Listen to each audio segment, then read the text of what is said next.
Those with undiagnosed ADHD or autism have a much higher chance of going through trauma in their life, and this can lead to other conditions.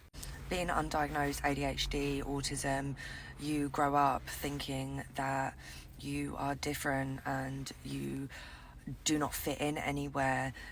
That is traumatizing. You experience situations very differently to a neurotypical person.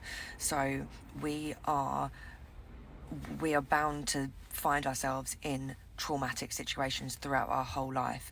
Something that neurotypicals probably wouldn't have ever experienced or would ever understand. Complex post-traumatic stress disorder, CPTSD, BPD, borderline personality disorder, or in the UK they call it EUPD, emotionally unstable personality disorder.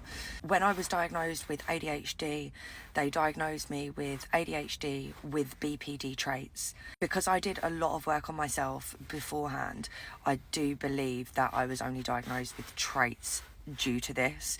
I do believe that you can heal from trauma by facing it and understanding it, because a lot of trauma you don't even realize that you have until you start talking about it and delving into those dark places.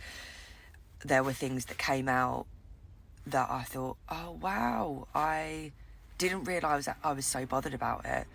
I never realized something like that would have affected me so much.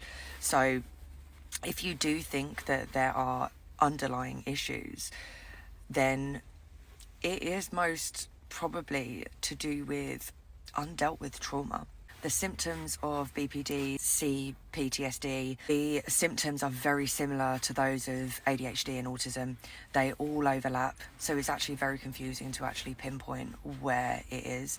But if you do have trauma and you haven't yet digested it, faced it, then I would say that that is probably something that you are struggling with, because certain points in your life can make that trauma a little bit more intense and you feel it a little bit more.